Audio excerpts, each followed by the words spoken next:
Hi, I'm Josh, and I made Wender. Wender is a tool to explore your creative ideas. It's a sort of infinite canvas tool, which you've seen so far. And for me, that's really important because I've been using AI tools a lot to explore sort of how creatively good they are.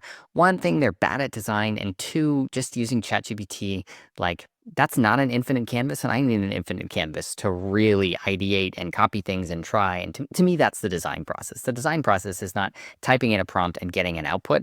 It is changing that output and tweaking it and exploring different ideas. And so that's what I wanted to do with Wender.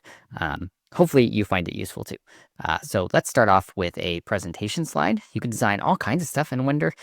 One thing I've used it for, because I don't love using Google Slides, is presentation slides. Recently, I have to do a lot of those at work, so I'm going to paste this in here. I have a whole bunch of styles that I made that you can use.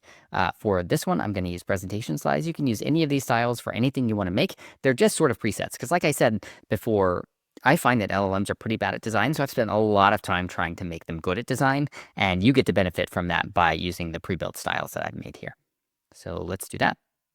In this demo, you're going to see a lot of like generating sort of in progress stuff, because I'm not going to skip ahead. I'm not going to do the thing where I pretend it's faster than it is. This is how fast it is in real life. This is a real-time demo. So as you can see, it made a nice little presentation slide here for me with the definition of the word wind. You can see why I named it Wender, to proceed or travel in a particular direction, especially by a winding or indirect course.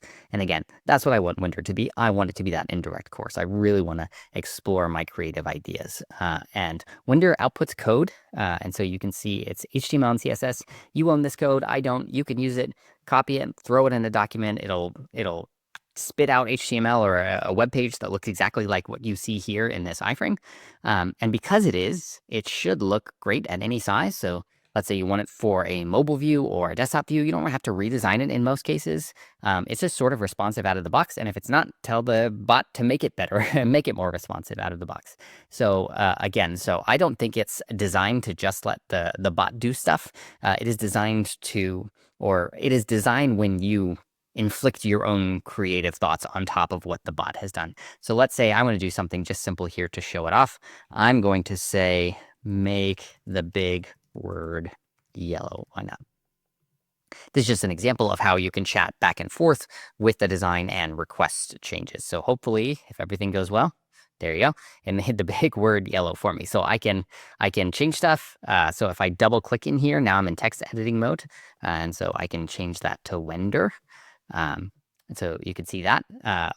When you change stuff, when you ask for changes, you can do a little. This is sort of optimized to do a local change in the HTML and attempt to do that. And so basically it's faster. So if you have a big file or a big design that you're working on, try a little. If it doesn't work well, just undo it and do a lot, because it's more reliable. It just takes a lot slower.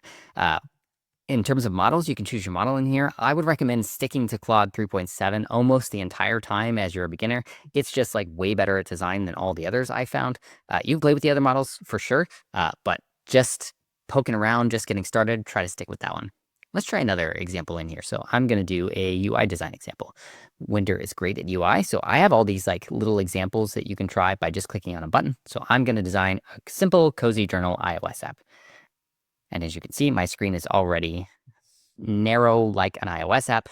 And so it'll pop up a preview here. Again, a lot of generating and watching it generate, but I don't want to click ahead. I don't want to speed ahead, because this is a real experience of using this app. And so as you can see, in this sort of modal that I've got going on, I can scroll down as it's generating. It's really nice to be able to see, instead of just the tokens that it's spitting out, the actual design and the decisions it's making as it goes. And so we can see here, this is my iOS journaling app, which looks pretty good. Let's scroll. Anytime it generates a design, I just highly recommend just playing with the width and the height and seeing what it looks like at different sizes, because it might have, optimized for something much bigger than the artboard that you currently have. So let's try changing something here. Let's do a little change. So instead of a big change, I want to make a little change. And let's say I want to make that bottom nav, make the bottom nav dark mode to like really stand out. It'll probably clash with the button a little bit. Button's already talking about, but this is just an example of how it's now redesigning just that part, and it was really fast because I didn't ask it to redo the entire thing. So as you can see, the design here is, again, I have really optimized this. This is my cozy style to try to output like nice design. It is You'll find that each model has its own personality, which I find interesting. That's the most fun part about playing with the different models is that they each have their sort of design aesthetic within a style. And you can, of course, prompt your own styles in here and try to make it do whatever you want. The sort of, I would say, modern style is the very basic output that you can do a lot of stuff on top of, minimal as well. And then all the other ones you can just play with and try to get good output. Let's do one more example. Let's do a social media graphic. I think I have some in here that are fairly interesting. Let's do an Instagram post. So maybe I want an Instagram post for my road trip.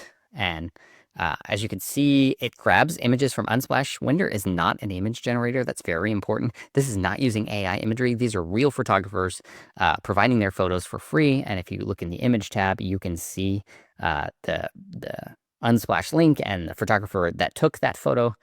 Might have image generation in here one day, but for now, I find that the quality of stuff on Unsplash made by real humans and those photographers, it's just great. Like, this is just an absolutely beautiful social media graphic. I love the way it looks, and I don't have to like zoom in and see, make sure the car doesn't have 5 wheels or something weird like that. So I really like the Unsplash images. Also, you can absolutely upload your own images. So this is really important if you're working with brand resources or photographs or logos or something that you want it to include. You just upload them here, and then you refer to them in the prompt. You say, use my logo if you put in your logo, and it'll use that in the designs. All right, so that's Wender. Have a play with it. Let me know what you think, and hopefully you'll enjoy using it. All right, thanks.